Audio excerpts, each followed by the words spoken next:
Oh, Father, you can write your book.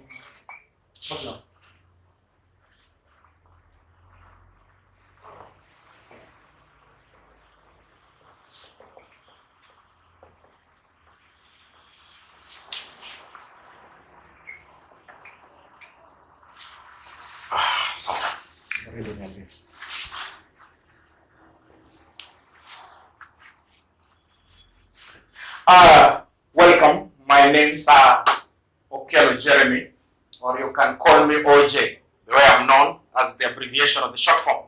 Now today I'll be, to get straight to the point, to avoid a lot of introduction, I'll be analyzing one of the optional set books in the secondary school curriculum known as the Pearl.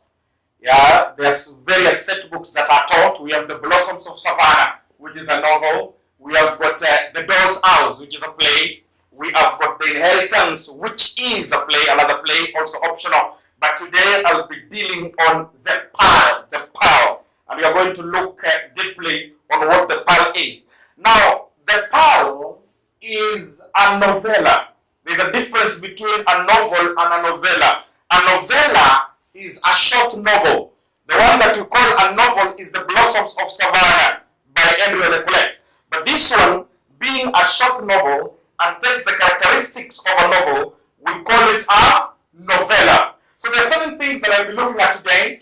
When you're analyzing any literature book, and this one does not only apply to the Pearl, it applies to any book that you're analyzing, be it Blossoms, be it Inheritance, be it The Doll's House, be it the Pearl. This is the method that we shall be using. The first thing that I'm going to be looking at, I'll look at the author. The author who happens to be the writer of the book. It is important for you to know the writer of a book and what drove the writer to write this book. Because you cannot just wake up one early morning and you decide to write a book. There is what pushed you. Now, the writer of this book, if you check, is known as John Steinbeck. That is the writer. John Steinbeck. Yeah, John Steinbeck. John Steinbeck is one of the most celebrated writers in the history of literature. He was born on February 27, the year 1902. And died in the year 1968. That is, died at the age of 66. This is a man who rose from a very impoverished kind of life to becoming one of the most celebrated writers. And whenever I read about John Steinbeck, he really challenges me because he was brought up during his childhood. He was brought up as very poor, but he struggled, he toiled, and became a writer and has written so many books. But today we shall be looking at the Pearl. So, the writer John Steinbeck. Why did John Steinbeck decide to write the Pearl? What pushed this person? People write books due to different reasons. I can decide to write a story about myself as Okello Jeremy.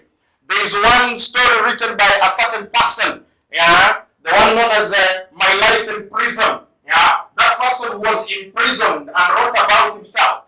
There are people who write stories based on the environmental factors, where they stay. Like now, I've stayed in Garissa, and I know a lot about Garissa and the livelihood and the culture of these people. I can decide to write a story. So what pushed this person to write this story? Now listen carefully. In 1940, John Steinbeck decided to go on some excavation, some study of marine. He decided to study some marine because the father always advised him to study nature, to be a friend of the nature. And when he was going for this excavation on marine, to study about marine, he happened to hear a story. I'm not driving. I'm not telling you what drove this person to come up with this story. He happened to hear a story about a certain boy. Yeah, a certain boy who was a certain boy who discovered a pearl. A pearl. And I'm going to tell you what a pearl is. I'm not telling you where the story came from. And when this boy got this pearl later on became a misery to this boy. I will tell you how it became a misery to the boy and what happened. And so John Steinbeck got interested about this story. How did this boy get this pearl? Why did the boy get the pearl? And why did the pearl end up being a misery in the life of this boy? So he came up with a story of this legendary boy and created a novella known as The Pearl. So that one, I've talked about the author, and I've also talked about what drove the author. It's about this excavation, the marine excavation, which he discovered about that boy, and then who got a pearl, and the pearl became a misery to the life of that boy, and so he came up with a story known as The Pearl. The second thing that I will talk about is the setting. But I will come here to tell you what a pearl is the setting of the book. Setting is usually the origin or the background information of the book. Now, remember, John Steinbeck was born in Salinas, Mexico. And so most of the things that he writes about are surrounding that area, Salinas, Mexico. And one of the things that you should also know, and I want to point out clearly before I go to the setting, is that because he was from a poor family and came from an impoverished background, and the area that he was living in, he talks about he interacted mostly with the Mexican American migrants, who are really suffering during that time. And that is why, because of the livelihood and the environment where he was, he talks mostly about stories connected to the struggle between the rich and the poor. We'll see this, the difference between good and evil, like we shall see how the pearl is good and how it is evil. He also talks about culture and civilization, like we shall see. So he was born in Salinas, Mexico, but the setting of the book, setting is the origin, the background information, is in a certain coast in Mexico, near an estuary. Estuary is the mouth of a river, known as it is also in the coast of Mexico, in the town of La Paz. So if you look at the setting of this book, you'll say it is in the town of La Paz, in the coast of Mexico. That is the background information of this book, or rather what we refer to as the origin. That is point number 2, the author and the setting of the book. Number 3, I've talked about the author, I've talked about what drove this person, I've talked about the setting of the book, and now I want to go to the title of the book. Something that we call the title relevance. Why choose the title The Pearl? What is a pearl? What is the symbolic meaning of the pearl? How is this title, The Pearl, related to the book? And I'm going back a bit.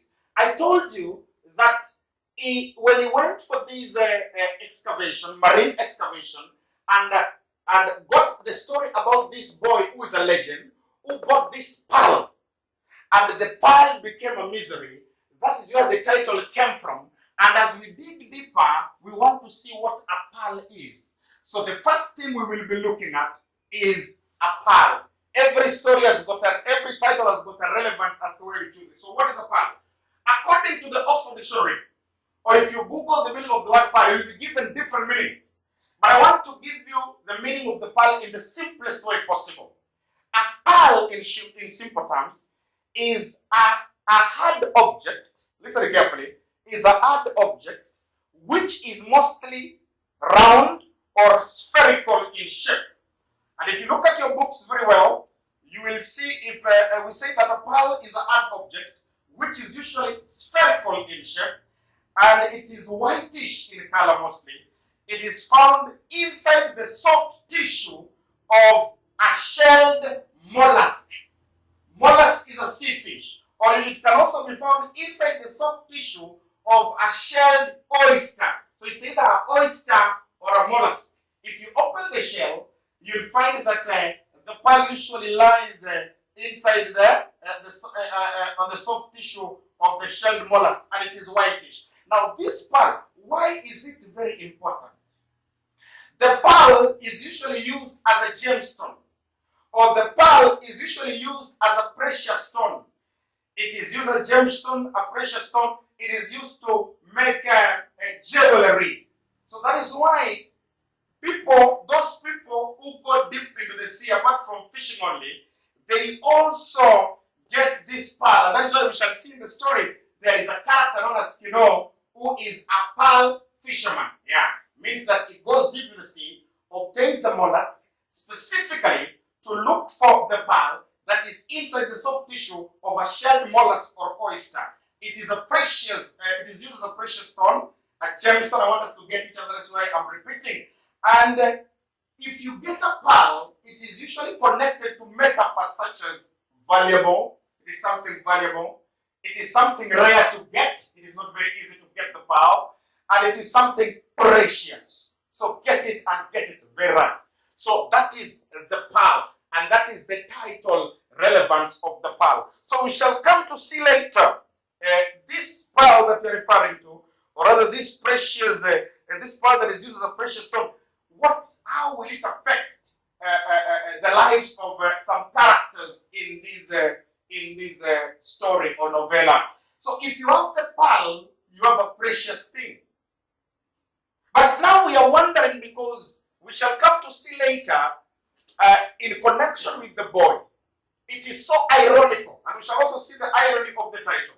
It is very ironical because I've said that the pearl is something precious, and it is used as a gemstone. Now, how comes it brought misery? That is very ironical, because something precious is supposed to bring success and prosperity in one's life. How come, the irony now, how comes that this pearl that the boy obtained ended up being a misery in his life? So we shall come and look at it in depth. But before I go there, I've defined the title relevance, and if you look at the book, you can see that there are various drawings that are shown here, and I want to connect. So we shall come to look at in depth what about the pearl, what happens to it, and what have you. Now, I've talked about this, I've finished with this. Now, in your, if you open the cover page, everything that is drawn on the cover page has got a significance. There is the importance of that thing. Now, I've talked about the pearl already, and if you can see, the pearl is inside the shell. This is a shelled mollusk or oyster, and the pearl is precious. We shall look at it later. Now, if you look up here, on top of that, the shelled mollusk, there is a man who is somehow holding a lady, and there's a child also who is intertwined between them. Now, if you look in this book, there is a family that we shall be talking about, being the main characters, and we shall look at it in depth. One of the characters is known as Kino, that is the father of that family, because that is the character that is used now in the book as the main character and the protagonist. Then Kino has got a wife, and that is the wife that is holding, known as Juana. And together, they have got only one son, and the name of the son is known as Coyotito. Yeah, that is the name of the son, known as Coyotito. Yeah, that one I've finished. Then, if you look up on the upper side, you realize that they look like sheep. Yeah, that is a water source. Yeah, and near the water source, we can see that there are some brush houses. Brush houses in English means temporary structures. These are arts. And the kind of houses that are built there also are used to show the theme of poverty. This is where the family, Kino, the wife, Joanna, and the son, Coyotito, are living. They are living inside these brush houses, and they're temporary structures because they are poor. This is from a poor background. Yeah. Remember, this person talks about poverty so much because he was also poor. John Steinbeck, the writer. So they live in these brush houses, and the brush houses are near the source of water because Kino is a pearl fisherman. So you find out that you live next to the raw materials. And of course, because he looks for this pearl, that is why they live next to the water source, because he goes deep into the sea, being a pearl fisherman, to obtain the mollusk or the oyster I've talked about, specifically to remove the shell and obtain the pearl, which is the hard spherical object that is used as a precious stone, or rather for jewelry purposes. I've talked about the source of water. Now, on this other side, you see there is somebody who is wearing, in fact, not like, but he's a priest. Yeah, there is that collar that priests usually put on. This one is a priest. And this one is used to represent morals in society, because you see that there is an issue of religion. And I remember talking about there is a difference between religion and religious hypocrisy. If you follow the religious hypocrisy is whereby you use religion in the wrong way. But when you talk about religion, then you follow it in the right way. We shall look at that. Yeah. Kuna unafiki. That is what we call religious hypocrisy. So why is the priest here? When Kino is the one that will obtain this pearl. And I've told you, I want to repeat again. The pearl is something rare to get. The pearl is valuable. The pearl is precious. Just like money. There's a difference between when you have money and when you don't have money. Like for example, if I don't have money right now, for example, if you don't have money, then no one wants to interact with you. There are very few people that will want to interact with you. But if they see that you've got money, you've got something to provide, then you're going to attract all kinds of people. People who are genuine friends. There are people who are not even genuine friends. They are just there because of what you have. We call them parasites. So what I'm trying to say in simple terms here is that when Kino will obtain this pearl, not only a pearl, he will go into the sea. That is why this priest is, I'm now explaining this on the side. He will go deep into the sea and he will obtain not only a pearl but a giant pearl, which will end up to be very precious. And when he obtains this pearl, he will attract a lot of people. One of the people that will be interested to share the success of Kino will be the priest. We shall see how. On that other side, there is a doctor. You can see that there is somebody wearing that white gown that doctors put on. The doctor will also be interested to share in the success of Kino. Because I've told you the pearl is something precious. Like if you have money, everyone will want to be around you. Some will be praising you in the wrong way. Some will be hypocrites. Yeah. So you need to know how to differentiate. Because when you prosper, you attract both enemies and true friends. But mostly, there are those who will also be haters of your success. So one of them is the doctor, who will also be interested to share in the success of Kino that happens overnight. Somebody who is very poor and comes to get the precious pearl. Now, on this other side, you're seeing that there is a cross on top of a certain building. That one I've told you, if there's a priest, automatically you expect that there will be the issue of the church. So there's a cross on top here, which symbolizes also the church. That is it. And then also, on this other side, you can see that there is a modern structure, if you look carefully, which is different from these brush houses. You shall come to see that there is a kind of social class. Kwa Kiswahili wanaita utabaka. You find that there are people who are extremely rich, while others are languishing in poverty. That is why you find that Kino and the family live in these brush houses, but the doctor, because the doctor is somehow rich, lives in this permanent structure. And then lastly, before I call off the first session, I want to talk about the scorpion. On this other side, you're seeing that there's a scorpion.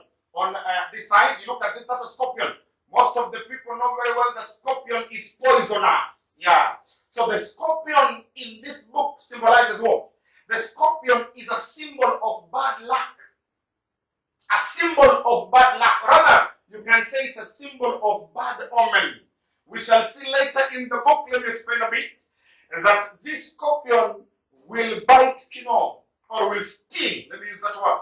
It will sting Kino, and it will automatically, if you're stung by a scorpion, automatically it is poisonous. So the same way that this scorpion will sting Kino, it symbolizes that bad luck or bad omen will get into the family of Kino after Kino obtains the pearl. So you just say in simple terms, though I will explain later in depth, just know that the scorpion is a symbol of bad omen or bad luck, especially in the family of Kino. And lastly, you can see there's a picture of another person on top on this other side. That is just an onlooker.